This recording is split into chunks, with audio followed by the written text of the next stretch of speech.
जब stream selection की बात आती है ना, तो पेरेंट्स और बच्चे का एक ही दो तरफ डायरेक्शन जाता है, या तो वो मेडिकल या तो इंजीनियरिंग।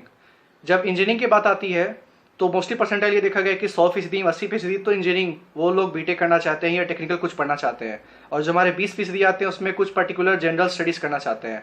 तो अगर हम बीएससी को लेते हैं तो बीएससी में आपको 4 पर्टिकुलर सब्जेक्ट्स आ जाते हैं, physics, chemistry, maths and bio. तो मोस्टली परसेंटाइल ये देखा गया है कि ये चारों सब्जेक्ट्स में मैथमेटिक्स का ज़्यादा स्कोप होता है, बच्चे ज़्यादा इसको प्रीफर करते हैं पढ़ने के लिए, आगे के लिए। तो इस वीडियो में यही पता करेंगे कि क्या ये एक्चुअल में सब्जेक्ट बेनिफिशियल है, क्या ये सब्जेक्ट्स के हम बहुत कुछ बड़ा कर सकते हैं ग्रेजुएशन के बाद, क्या इसमें आगे कुछ स्कोप्स हैं। तो चलिए इस वीडियो अब आप लोग बने रहिए, इस वीडियो में पता करते हैं कि क्या एक्चुअल में इससे बेनिफिशियल हमारा है।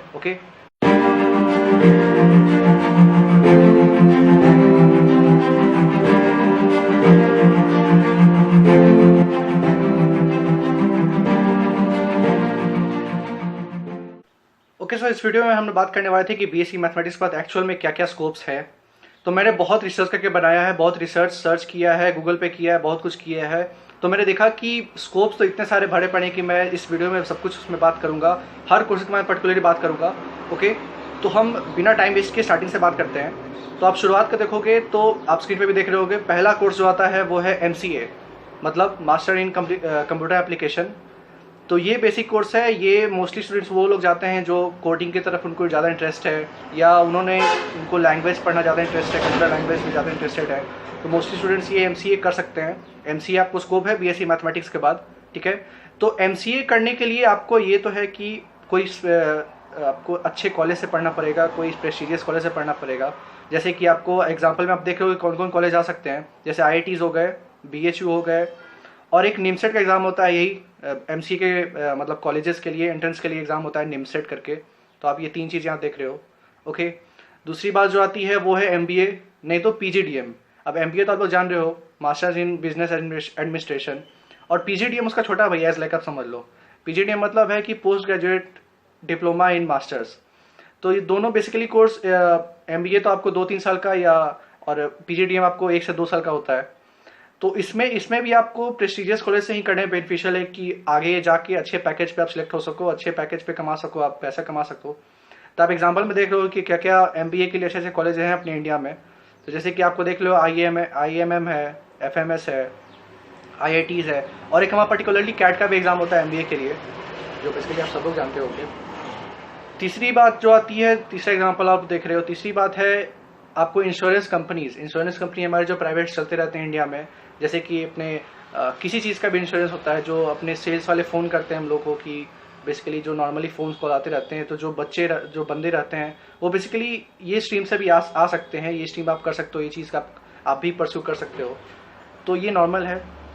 और ये सब तो जो भी बातें की मैंने, मेनली इसमें प्राइवेट कंपनीज ज़्यादा थे, प्राइवेट चीज़ें ज़्यादा थी, प्राइवेट सेक्टर की बातें ज़्यादा थी। गवर्नमेंट सेक्टर भी बहुत सारे हैं, जैसे गवर्नमेंट एग्जाम में आप एग्जाम्पल सामने देख रहे होगे स्क्रीन पे अभी, जैसे कि UPSC हो गया, SSC हो गया, बैंक PO हो गया, फिर आप इंडियन डिफेंस सर्विस भी जा सकते हो, बहुत सारे टाइप, स्टेट PCS भी कर सकते हो, और बहुत सारे आप देखोगे तो आप एग्जाम्पल सामने आपको दिख रहा होगा, BSNL हो गया, भेल हो गया, सेल हो गया, NTPC हो गया।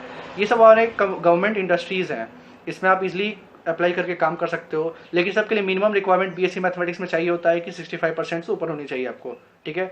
कुछ कुछ चीज़ों में आपको एंट्रेंस देना पड़ेगा, कुछ कुछ चीज़ों में डायरेक्टली एडमिशन होता है। अब स्क्रीन पे आप देख रहे हो कि जो आने वाला है वो आप लोग सोच के भी चौक हो जाओगे कि मैं BSc मैथमेटिक्स के बाद इसरो में कर सकता हूँ काम। लेकिन इसरो में मोस्टली BSc मैथमेटिक्स के लिए एक ही पोस्ट है, ट्रेनिंग मैनेजर के लिए।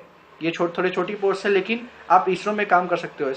इसमें आपको डायरेक्टली आप नहीं जा सकते हो, आपको इसके लिए भी एंट्रेंस निकालना पड़ेगा। इसरो का एक पर्टिकुलर एग्जाम होता है अपना। फिर अब बात आती है तो जैम एग्जाम की। जैम एग्जाम मोस्टली बहुत स्टूडेंट्स जानते हैं, क्योंकि लोग इसके थ्रू आप बहुत अच्छे अच्छे प्रेस्टिजियस कॉलेज में जा सकते हो। जैसे कि अपने पहले IITs आते हैं, NITs आते हैं, IIMM आता है, IISc आते हैं। तो ये सब कॉलेज आप अपने हायर स्टडीज़ के लिए यूज़ कर सकते हो। लेकिन ये सब करने में बेनिफिशियल यही है कि जब प्रेस्टिजियस कोर्स करो तभी बेनिफिशियल है। अगर आप MSc करना चाहते हो, या MSc कोई और पर्टिकुलर सब्जेक्ट करना चाहते हो, मतलब MSc मैथमेटिक्स के अलावा। फिर बात आती है आपको और बहुत सारे मार्केट इन्वेस्टर्स भी होते हैं इसमें। मार्केट आप देख रहे हो, जैसे एग्जांपल कि हमारा आता है कि इन्वेस्टमेंट का भी एनालिस्ट, आप इन्वेस्टमेंट एनालिस्ट बोलते हैं। बीएससी मैथमेटिक्स के बाद इसमें भी बहुत सारे कोर्स हैं, आप सीख के और इसमें आप वर्क कर सकते हो। बहुत सारे प्राइवेट सेक्टर अपनी कंपनी है कि जो इन्वेस्टमेंट एनालिसिस का आपको पोजीशन देगी, जिसमें कि आपको बहुत कुछ सिखाया जाएगा as like related to bank का ही काम, जो बैंक में काम होते हैं उसमें रिलेटेड ही है। और जो हमारा लास्ट आता है वो है चार्टेड अकाउंटेंट। चार्टेड अकाउंट तो सब लोग वाकिफ़ हैं चार्टेड अकाउंट में क्या क्या चीज़ होते हैं, तो आप वो भी एक आपको एक चॉइस है, एक ऑप्शन है बीएससी मैथमेटिक्स के बाद। तो बेसिकली इसमें सारे मैंने चीज़ें आपको बता दी हैं, ठीक है। तो ये सब इसमें मोस्टली आपको गवर्नमेंट नहीं तो प्राइवेट सेक्टर मिक्सअप है, मतलब इन द सेंस मैंने जितने भी बताया उसमें गवर्नमेंट एग्जाम के मैंने बहुत बताया, मैंने कुछ इसमें प्राइवेट सेक्टर के बताया, कुछ इसमें है कि आपको उसमें जाने के लिए बीएससी मैथमेटिक्स के बाद उसमें जाने के लिए आपको एंट्रेंस निकालना पड़ेगा, तो वो भी एग्जाम्पल इसमें आपको दिया हुआ है साथों साथ, ठीक है। लास्ट जो बात आती है वो है या तो बीएससी मैथमेटिक्स के बाद आप एमएससी मैथमेटिक्स कर सकते हो। एमएससी मैथमेटिक्स के लिए आपको प्रेस्टिजियस कॉलेज से करना पड़ेगा कि वो ज़्यादा बेनिफिशियल होगा। आप जब कोर्स कंप्लीट करके निकलोगे तो ऑब्वियस है कि आपको अच्छे पैकेज पे या अच्छे कहीं कॉलेज में आप पढ़ा सकते हो, लेक्चर बन सकते हो, ठीक है। सिर्फ एमएससी मैथमेटिक्स ही नहीं, बहुत सारे कोर्स है, जैसे आप एमएससी फिजिक्स भी कर सकते हो, एमएससी केमिस्ट्री भी कर सकते हो। ये जरूरी नहीं कि आपने बीएससी मैथमेटिक्स किया है तो आप एमएससी मैथमेटिक्स करोगे, ये जरूरी नहीं होती है। वो एक और एग्ज़ाम आती है IES की, इंडियन इकोनॉमिक सर्विस। इसके लिए आपको एमएससी इकोनॉमिक्स से करना पड़ेगा, तभी आप ये एग्जाम को दे सकते हो। आप जाके खुद से रिसर्च करो, या मैं पर्टिकुलर एक वीडियो बना दूंगा इस सब एग्जाम पे कि एक्चुअली एग्जाम में होता क्या है, इसका एग्जाम पैटर्न क्या है, सिलेबस क्या है, वो बात की बात है। तो बेसिकली मैंने सारा बता दिया कि आपको बीएससी मैथमेटिक्स का स्कोप्स बहुत हैं। आप एक अच्छे से, मैं इसका एक PDF आपको डिस्क्रिप्शन में डाल दूंगा, ठीक है। जो भी मैं बताया हूँ अभी, मैंने एक पेज भी तैयार किया है, उसका डिस्क्रिप्शन में डाल दूंगा, आप डाउनलोड करके आप एक्चुअल में देख सकते हो कि एक्चुअली उसमें है क्या, ठीक है। तो मैंने सारा कुछ पर डिस्कस कर दिया है, आप खुद से सिलेक्ट करो। आप बीएससी अभी अगर करना चाहते हो या अभी कर रहे हो, आप उसके बाद अपना सिलेक्ट करो कि आप क्या आगे करना चाहते हो फ्यूचर में, ठीक है। Okay, thank you.